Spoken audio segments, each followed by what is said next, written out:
No vlog de hoje eu quero fazer uma confissão aqui, já está no título, né? A gente pensa que fazer um bezerro de ouro, como o povo fez na época que eles foram libertos do Egito, a gente pensa que isso é um tipo sórdido de idolatria, que é uma idolatria, né?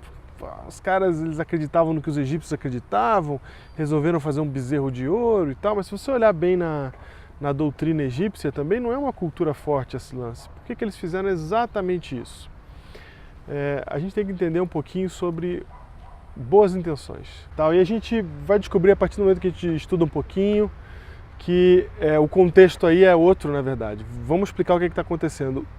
Moisés acaba de subir a montanha para falar com Deus. E essa montanha é uma montanha que ninguém pode tocar, porque se tocar morre. Está fumegando o tempo todo, Deus está presente ali. Deus falou com o povo só de ouvir a voz de Deus achou que ia morrer. Então, viram o poder desse Deus, acabou de dizimar todos os deuses do Egito, 10 pragas lá, matou o rei, o exército e cortina de fogo e o que você pode imaginar, eles estão estarrecidos com esse Deus. Como é que pode agora esses caras virarem e começarem a adorar bezerro de ouro? Não faz sentido isso, nunca fez sentido na minha cabeça também.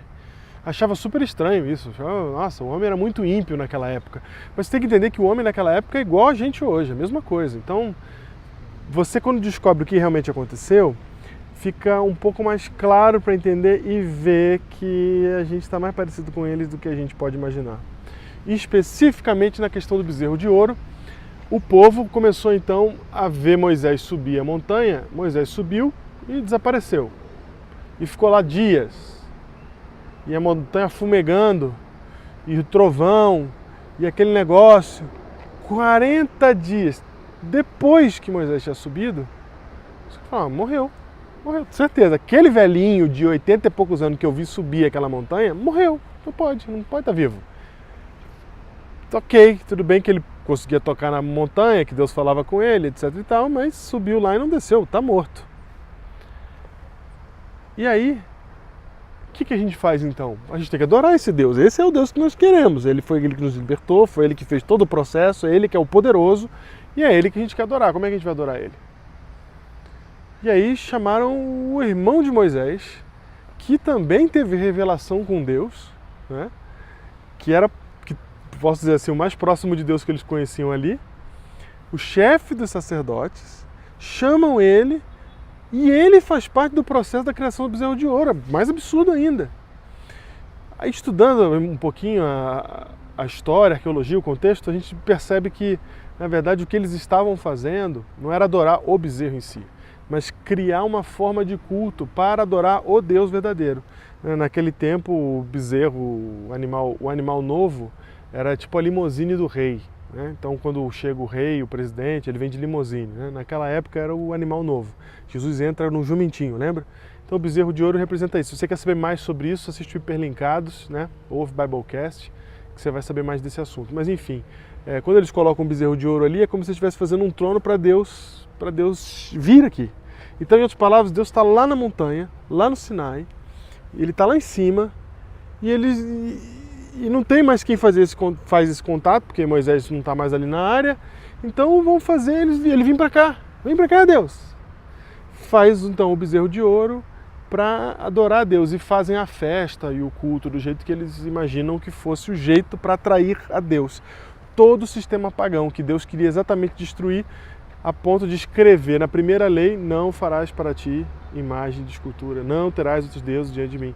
Então, quando ele está lá em cima constituindo aquilo que vai transformar o povo, que vai fazer eles serem uma bênção para todas as nações, eles aqui embaixo estão fazendo aquilo que eles acham que é o melhor. E aqui está o problema. Eles começaram a fazer o que eles acham que era o melhor para Deus. E acabaram criando o bezerro de ouro e uma falsa adoração. E foi nessa que eu descobri que eu já tinha feito bezerro de ouro e que eu já fiz bezerros de ouro algumas vezes. Algumas vezes quando eu defini o que eu achava que era a vontade de Deus. Eu como pastor, já teve momentos no meu ministério em que eu achei que Deus queria certas coisas e comecei a ir pelo meu caminho, mas não que eu estivesse mal intencionado, como o povo. Aí que está o detalhe, a gente acha que a intenção ela resolve o problema, mas a intenção não resolve, porque a gente pode estar mais bem intencionado possível, muitas vezes a gente faz escolhas erradas, usa métodos errados, e só estar bem intencionado não adianta. É importante que você tenha conhecimento de Deus, que Ele te informe qual o caminho que você vai trilhar muitas vezes, e não você definir isso. A gente tem vontade de definir isso, definir o caminho que a gente vai trilhar. A gente tem esse desejo, a gente tem esse negócio de, não, eu sei que é para fazer aqui, o caminho é esse daqui. E muitas vezes tomando essa decisão, a gente acaba fazendo aquilo que é a nossa vontade. Eu não estou dizendo que você não tenha que tomar suas próprias decisões. Eu estou dizendo apenas que muitas vezes na nossa vida, para adorar a Deus com a desculpa de fazer a vontade de Deus, a gente vai num outro caminho que não é o caminho dele. Eu vou dar um exemplo aqui, que muitos cristãos do tempo atual têm se apercebido. Eu estou falando aqui de adoração, eu não estou falando de deixar Deus microgerenciar a sua vida. Não, não. Eu estou falando de adoração, de às vezes, acontece muito nessa geração. Vou dar um exemplo da nossa geração aqui, porque eu já vivi isso. A gente começar a achar assim, nossa, a gente precisa de muita coisa para pregar o evangelho, a igreja precisa ter certos recursos, a gente precisa ter certos recursos. Se eu tivesse, por exemplo, dinheiro para contratar um desenhista, eu teria feito várias coisas, várias ideias que estão na minha cabeça aqui, que eu não sei, eu não tenho como colocar porque eu não sou desenhista. Se eu tivesse dinheiro para ter um animador, então, mais coisas ainda eu teria feito. Mas aí a gente fica pensando assim, então eu vou conseguir dinheiro, porque com esse dinheiro eu vou fazer a obra de Deus. Tá entendendo isso aqui? Quem falou que esse é o caminho que Ele tem para você? Quem falou que esse é o caminho que Ele quer? Você está entendendo? Muitas vezes Deus está pedindo para a gente sacrifício, mas a gente não quer sacrifício, então a gente busca um caminho de conforto. Às vezes você acha que o plano só vai funcionar se for feito do seu jeito, porque você viu funcionar em tal lugar. Ah, porque um dia eu fiz ele funcionar em um determinado contexto e eu sei que se a gente fizer aqui vai ser desse jeito. É só desse jeito que funciona. E a gente começa a deixar de ser dependente de Deus. Aqui está o segredo, aqui está o problema. A gente deixa de ser dependente de Deus, de esperar nele, ter paciência, porque Moisés vai descer. A gente deixa de confiar para a gente tomar a decisão que a gente quer.